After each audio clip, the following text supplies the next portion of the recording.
অধিশোষণ সংক্রান্ত এবার ফ্রেন্ডলিজ সমীকরণ।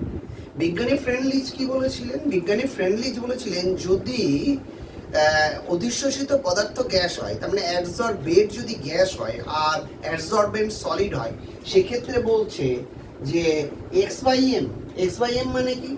x/m মানে হচ্ছে degree of adsorption that is directly proportional to the pressure to the power 1/n on the অ্যাডসর্বেট।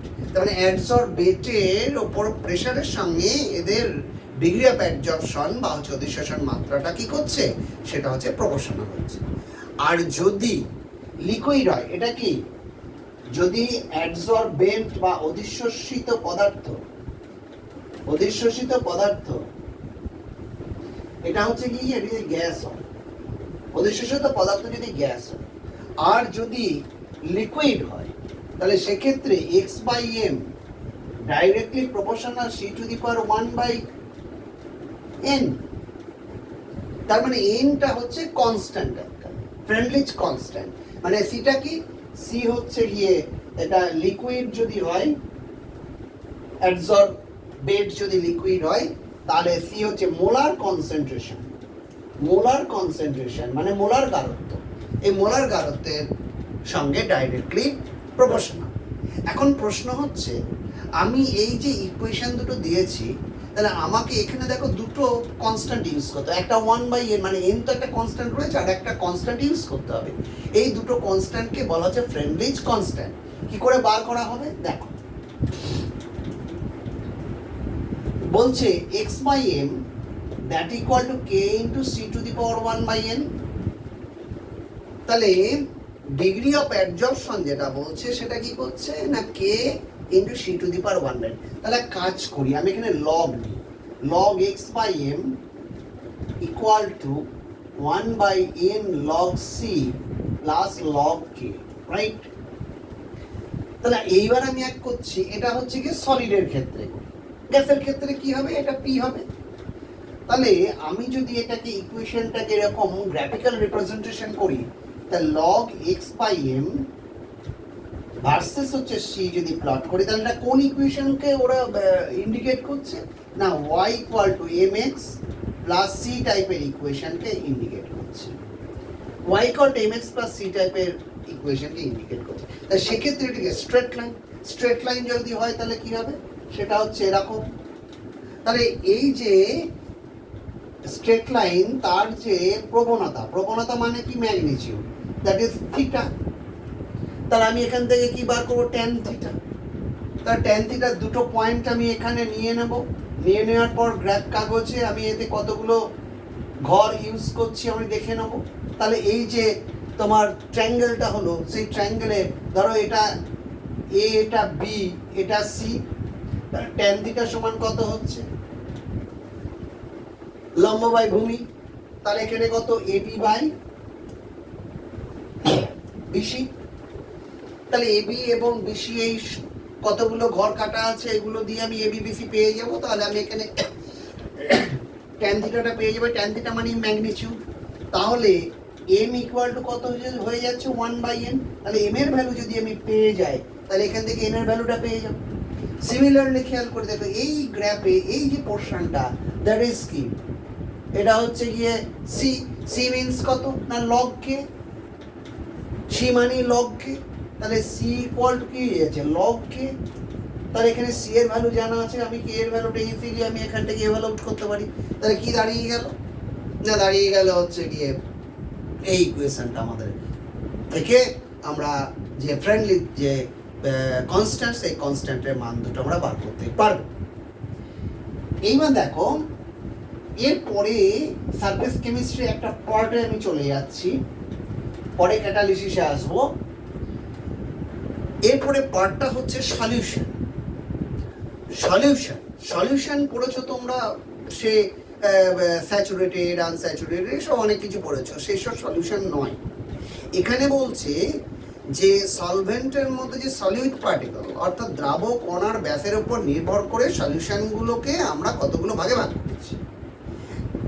যেমন ধরো আমি বলছি এটা হচ্ছে সলিউশন, কিসের উপর ভিত্তি করে না? দ্রাব কণাগুলোর যে ব্যাস, ডায়ামিটার, যে সলিউট যে পার্টিকেলগুলো আছে তার ডায়ামিটারের উপর ডিপেন্ড করে আমরা কি করছি, আমরা হচ্ছে গিয়ে এদেরকে ক্লাসিফিকেশন করছি।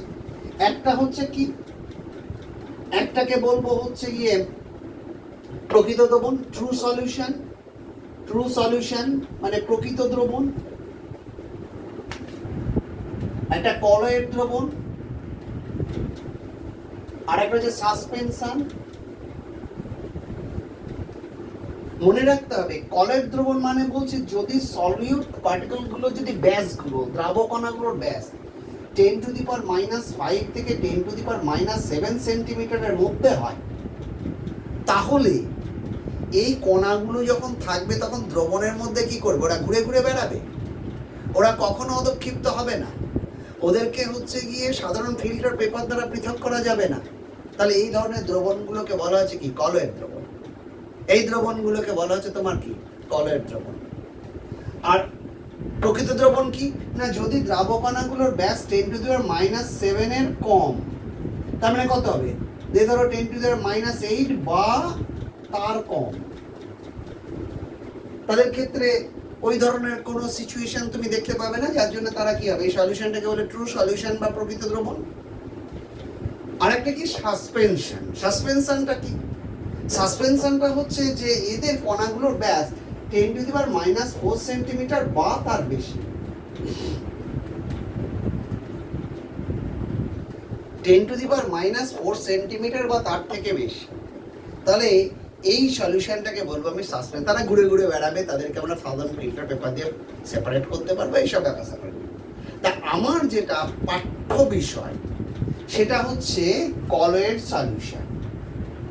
কলয়েড সলিউশন, এখন কলয়েড সলিউশনে এখানে যখন দ্রাবকণাগুলোর ব্যাসটা আমার হচ্ছে মেন ফ্যাক্টর, তাহলে কলয়েড সলিউশনগুলোর মধ্যে যে এই সলিউশনে যে সলভেন্টটা ইউজ করা হয়, যে দ্রাবকটা ইউজ করা হয়, তাকে বলবো আমি ডিসপারশন মিডিয়াম বা বিস্তার মাধ্যম।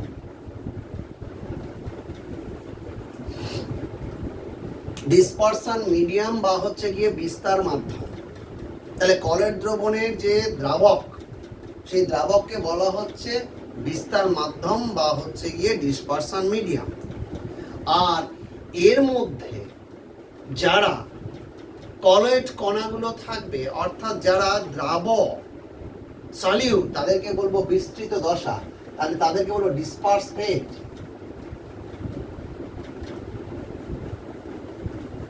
বা হচ্ছে বিস্তৃত দশা।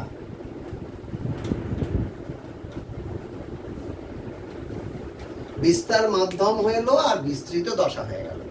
এদের একটা খুব মজার ব্যাপার আছে, এই ডিসপারশন মিডিয়াম এবং ডিসপার্স ফেজের উপর ডিপেন্ড করে কলয়েড যে সলিউশনগুলো তাদের বিভিন্ন নামে অভিহিত করা হয়, এবং তাদের একটা এক্সাম্পল আছে।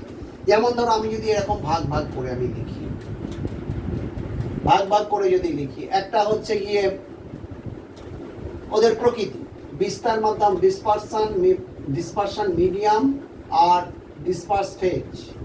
ডিসপার্স ফেজ তাদের এক্সাম্পল আর নেম, মানে কি নাম, এক্সাম্পল। কথা বলছে যদি ডিসপারশন মিডিয়াম হচ্ছে লিকুইড হয়, লিকুইড হয়, এটি সলিড হয়, তাহলে যেমন আমি কোনটা বলতে পারি, যেমন হচ্ছে ধরো গিয়ে ওই স্টার্চ, গাম, গ্লু বা ভাতের যে আমরা মারটা বা ফ্যানটা বলি, সেগুলো হচ্ছে এক্সাম্পল। নাম কি, এগুলোকে বলা হচ্ছে সল। তাহলে ডিসপারশন মিডিয়াম মানে হচ্ছে বিস্তার মাধ্যম যদি তরল হয়, বিস্তৃত দশা যদি কঠিন হয়, তাদের ক্ষেত্রে নামটা বলা হয় কোনটা না, সল। একে বলা হয় সল। এটা যেমন হচ্ছে ধরো গাম, গাম, গ্লু, এইগুলো। এরপরে বিস্তার মাধ্যম, বিস্তার মাধ্যম যদি এটা সলিড আর এইটা যদি তোমার লিকুইড হয়, অর্থাৎ ডিসপারশন মিডিয়াম হচ্ছে সলিড এবং বিস্তৃত দশা হচ্ছে গিয়ে লিকুইড, তাদেরকে বলা হচ্ছে জেল। যেমন জ্যাম, জেল, তাদেরকে বলা হচ্ছে জেল। যেমন জ্যাম, জেলি যেগুলো আমাদের কিনতে পাওয়া যায় সেগুলো হচ্ছে গিয়ে জেল। তাহলে বিস্তার মাধ্যমটা সলিড হবে। ভালো করে লক্ষ্য করবে, যখন আমাদের শীতকালে ভাতের ফ্যানটা রেখে দেওয়া হয় রাতের বেলা, সকালবেলা দেবে থকথকে হয়ে গেছে, মানে জলটা হচ্ছে গিয়ে সলিডিফাই করে গেছে। তাহলে এটা হচ্ছে গিয়ে কি না জেল। এবার বিস্তার মাধ্যম লিকুইড আর ডিসপারশন ফেজ বা বিস্তৃত দশা, সে হচ্ছে লিকুইড। যেমন দুধ, মাখন, এর একটা নাম আছে, এদের বলে ইমালশন। যেমন দুধের মধ্যে কি আছে? দুধের মধ্যে জল আছে, পরিমাণটা বেশি বলেই তো হচ্ছে বিস্তার মাধ্যম। জলের মধ্যে তরল কার্বোহাইড্রেট, প্রোটিন, ফ্যাট, এই কলয়েড কণাগুলো ঘুরে ঘুরে বেড়ায়, যার জন্য এটাকে এর বিশেষ নাম দেওয়া হয়েছে ইমালশন। এবার দেখো, বিস্তার মাধ্যম যদি তোমার লিকুইড হয় আর যদি গ্যাস হয়, তাদের নাম বলা হয় ফোম। ফোম মানে কি? ফেনা, যেমন সাবানের ফেনা। সেখানে আছে জলের মধ্যে হচ্ছে গিয়ে ওই বায়ু, যেগুলো হচ্ছে গিয়ে বিস্তার মানে বিস্তৃত দশা হিসেবে কাজ করে, দিয়ে কলের সলিউশন তৈরি করে, সেটা কি? ফোম। তাহলে বিস্তার মাধ্যম, বিস্তৃত দশা, এগুলো বোঝা গেল। এইবার ধরো গ্যাস, বিস্তার মাধ্যম গ্যাস, বিস্তৃত দশা হচ্ছে গিয়ে তোমার সলিড, কঠিন। যেমন এক্সাম্পল হচ্ছে স্মোক, ধোঁয়া। কে আছে না বায়ু মাধ্যমের মধ্যে, বিস্তার মাধ্যমের মধ্যে ছোট ছোট কার্বন কণা কলের কণার আকারে ঘুরে ঘুরে বেড়াচ্ছে। তাহলে এদেরকে বলা হচ্ছে তোমার এয়ারোসল, সলিড এয়ারোসল বা কঠিন এয়ারোসল। আমার দেখো, যদি এটা গ্যাস হয়, এটা যদি লিকুইড হয়, ফগ, কুয়াশা, তাহলে একে বলা হচ্ছে তোমার লিকুইড এয়ারোসল বা তরল এয়ারোসল। এইরকম সব ভাগগুলো রয়ে গিয়েছে। এখন এগুলো এক একটা এক্সাম্পল গুলো জানা তোমাদের দরকার। কি বলে এইখানে দেখো, আমি একটা জিনিস বলেছি, সল। এই সলটা নিয়ে একটু আলোচনা করার দরকার আছে। সল মানে কি বলেছিলাম না? বিস্তার মাধ্যম লিকুইড, বিস্তৃত দশা হচ্ছে গিয়ে সলিড, তারা হচ্ছে সল। দুটো টাইপ, একটা হচ্ছে লায়োফোবিক, লায়োফিলিক। লায়োফোবিক আর লায়োফিলিক। ফোবিক কথাটা এসছে কোথা থেকে? ফোবিয়া মানে কি? আতঙ্ক। তাহলে আতঙ্ক থেকে এসছে লায়োফোবিক। আর লায়োফিলিক মানে কি? আকর্ষণ রয়েছে। তাহলে বাংলায় বলা হচ্ছে এটা দ্রাবক বিকর্ষী। দ্রাবক বিকর্ষী, এটা দ্রাবক আকর্ষী। তাহলে এটা একটা কলেড সল, এটাও একটা হচ্ছে গিয়ে তোমার সল। এটা দ্রাবক বিকর্ষী আর একটা হচ্ছে দ্রাবক আকর্ষী, কলেড। কিরকম? বিস্তার মাধ্যম যদি জল হয়, তাহলে এই লায়োফোবিক কথাটা পাল্টে আমি বলবো হাইড্রোফোবিক। হাইড্রো মানে কি? জল।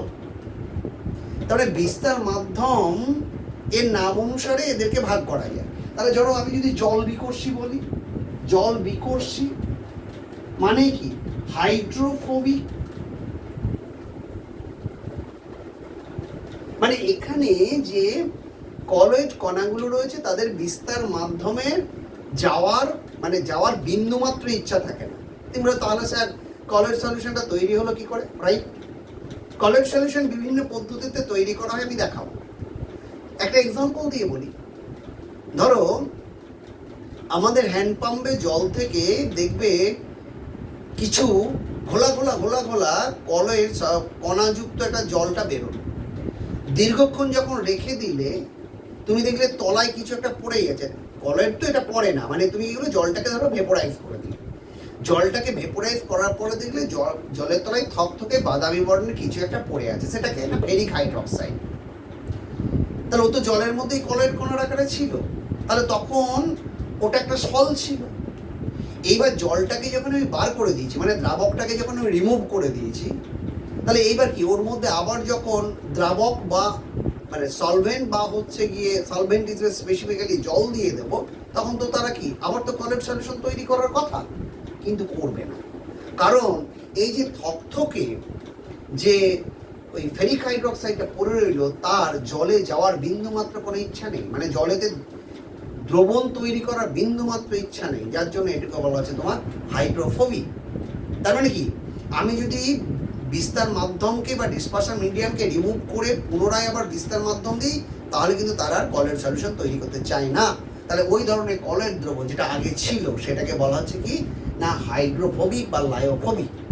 লায়োফিলিকের ক্ষেত্রে কিন্তু ওটা না, তুমি বিস্তার মাধ্যমকে তাড়িয়ে দাও, আবার বিস্তার মাধ্যম দিয়ে দাও, আবার হচ্ছে গিয়ে ওরা কলের তৈরি করে ফেলবে। তাহলে এদের মধ্যে পার্থক্য আছে। এখন আমাকে এই হাইড্রোফোবিক বা লায়োফোবিক এবং লায়োফিলিক এদের মধ্যে কোনটা বেশি স্টেবল সেটা নিয়ে একটু আলোচনা করতে হবে। দেখো, লায়োফিলিক বা হাইড্রোফিলিক এরা হচ্ছে বেশি স্টেবল। কেন স্টেবল? না কারা স্টেবল? না কলয়েড পার্টিকেলগুলো। কারণ এই যে কলয়েড পার্টিকেল যদি এটা লায়োফিলিক বা হাইড্রোফিলিক হয়, তাহলে কি এদের কি রয়েছে না এখানে যে তোমার সলভেন্টটা রাখা রয়েছে বা দ্রাবকটা রাখা রয়েছে, সেই দ্রাবককে এদের আকর্ষণ করার একটা প্রবণতা রয়েছে, যার জন্য এই কলয়েড পার্টিকেলগুলো কি করে, ওরা ওদের চারিদিকে একটা কোটিং করে রাখে। এই কলয়েড পার্টিকেলগুলো চারিদিকে একটা কোটিং করে রাখে, নিজের গায়ে মানে বডিগার্ড ওর চারিদিকে একটা রেখে দেয়। এর ফলে কি হবে, বাইরে থেকে কেউ এসে ডাইরেক্টলি কলয়েড পার্টিকেলের সঙ্গে ইন্টারাক্ট করতে পারবে না, যার জন্য এই কলয়েড সলিউশনগুলো কি এরা হচ্ছে মাচ মোর স্টেবল। কিন্তু লায়োফোবিকের ক্ষেত্রে কি, ওদের সঙ্গে তো দ্রাবক বা ডিসপারশন মিডিয়ামের no attraction is there, so no bodyguard is also there. ওদের কোনো বডিগার্ড নেই, ওরা একলাই ঘুরে বেড়াচ্ছে, যার জন্য কি ফরেন সাবস্টেন্স ওদের সঙ্গে ইন্টারাক্ট করবে তাড়াতাড়ি, যার জন্য স্টেবিলিটিটা কি হবে, কম হবে। এখন দেখো এই কলয়েড সলিউশন তৈরি করার কতগুলো প্রসেস আছে।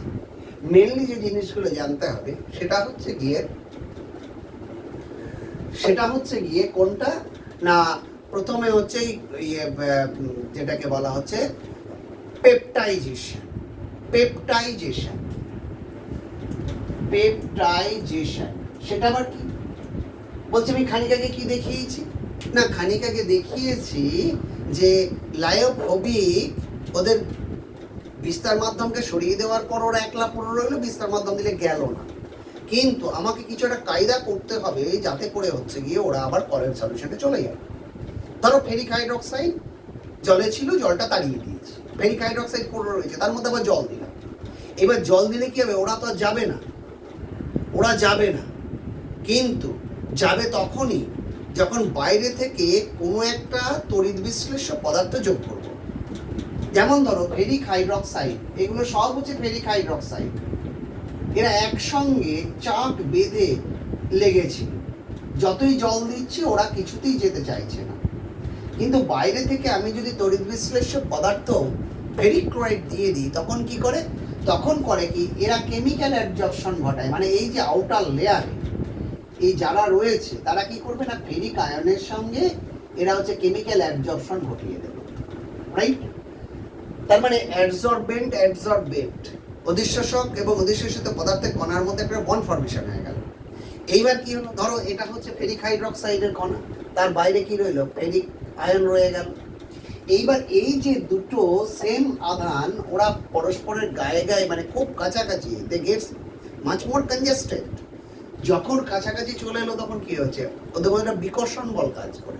এই বিকর্ষণ বল কাজ করার জন্য করবে কি, এরা দুজন বেরিয়ে চলে যাবে। তাহলে বেরিয়ে চলে যাবো না, একলা তো বেরোবে না, তার সঙ্গে যে লেগেছিল এটা তাকে নিয়ে বেরিয়ে চলে যাবে। তাহলে এইভাবে আস্তে আস্তে এই কণাগুলো এক একটা পার্টিকেলে ওরা ভেঙে যাবে, ভেঙে গিয়ে ছোট ছোট কণায় পরিণত হয়ে যাবে, তখন আবার ওরা দ্রবণ তৈরি করে ফেলবে, ওটা হচ্ছে গিয়ে কলয়েড দ্রবণ তৈরি করে। তাহলে এই যে বাইরে থেকে যে তড়িৎ বিশ্লেষ্য পদার্থ যোগ করে লায়োফোবিক বা হাইড্রোফোবিক কলয়েড মানে হাইড্রোফোবিক পদার্থকে কলয়েড দ্রবণে পরিণত করার এই যে পদ্ধতিটা, এই পদ্ধতিটাকে বলা হচ্ছে তোমার কি পেপটাইজেশন। আর বাইরে থেকে যে কেমিক্যালসটা ইউজ করা হলো বা তড়িৎ বিশ্লেষ্য পদার্থ ইউজ করা হলো সেইটাকে বলা হচ্ছে পেপটাইজিং এজেন্ট বা অপলায়ক। বাংলায় বলা হয় অপলায়ন, পদার্থ যেটা ইউজ করা হয় অপলায়ক। এরপরে দেখো আরেকটা জিনিস তোমাদের বলি, যেটা হচ্ছে গিয়ে যে ইমালশন, নামটা শুনেছিলে ইমালশন। ইমালশন মানে কি? বিস্তার মাধ্যম তরল, বিস্তৃত দশাও তরল। তাহলে বিস্তার মাধ্যমটাও তরল, বিস্তৃত দশাও তরল দিয়ে এরা যে কলের সলিউশন তৈরি করেছে তাকে বলা হচ্ছে ইমালশন। যেমন কি দুধের মধ্যে, জলের মধ্যে লিকুইড কার্বোহাইড্রেট, প্রোটিন, ফ্যাট কণাগুলো যে কলের কণার আকারে ঘুরে ঘুরে বেড়াচ্ছে, সেটা ইমালশন। এখন এখানে একটা প্রশ্ন আছে, ইমালশনের দুটো টাইপ। একটা হচ্ছে তেলে জল, জলে তেল, মানে তেলে জল, ওয়াটার অয়েল ইন ওয়াটার, মানে হচ্ছে জলে তেল, অয়েল ইন ওয়াটার মানে জলে তেল জাতীয়। আরেকটা কি? তেলে জল, মানে হচ্ছে ওয়াটার ইন অয়েল, মানে জলে, এই তেলে জল, তেলে জল কথাটার মধ্যে একটুখানি পার্থক্য আছে। ধরো আমি বললাম তুমি 1 মগ জল নিয়েছো, তার মধ্যে 2 ফোঁটা সর্ষের তেল দিয়ে ঝাঁকিয়েছো, ঝাঁকিয়ে মনে হয়েছে ওটা কলের সলিউশনে পরিণত হয়ে গেছে, তাহলে হচ্ছে দুটোই লিকুইড, সুতরাং এর একটা ইমালশন। কিন্তু আমার প্রশ্ন হচ্ছে এইটা, কোনটা বেশি ছিল? জলটা বেশি ছিল, অর্থাৎ বিস্তার মাধ্যমটা কে ছিল? জল ছিল। আর বিস্তৃত দশা বা ডিসপার্স ফেজ ছিল কি? তেল। তাহলে যেহেতু বেশি ছিল জলটা, তাহলে একে বলবো আমি কি? জলে তেল। আর যদি তুমি 1 মগ সর্ষের তেলের মধ্যে একটুখানি জল দিয়ে ঝাঁকিয়ে যদি কলের সলিউশন তোমার মনে হয় তৈরি হয়ে গেছে, তাহলে সেখানে কোনটা বেশি হচ্ছে? তেলটা বেশি হচ্ছে, ও যে বিস্তার মাধ্যম হয়ে গেছে, যার জন্য ওইটাকে বলা হচ্ছে তোমার কি? ওয়াটার ইন অয়েল, মানে যেটা প্রথমে থাকবে সেটা কম, পরে থাকবে সেটা হচ্ছে গিয়ে বেশি।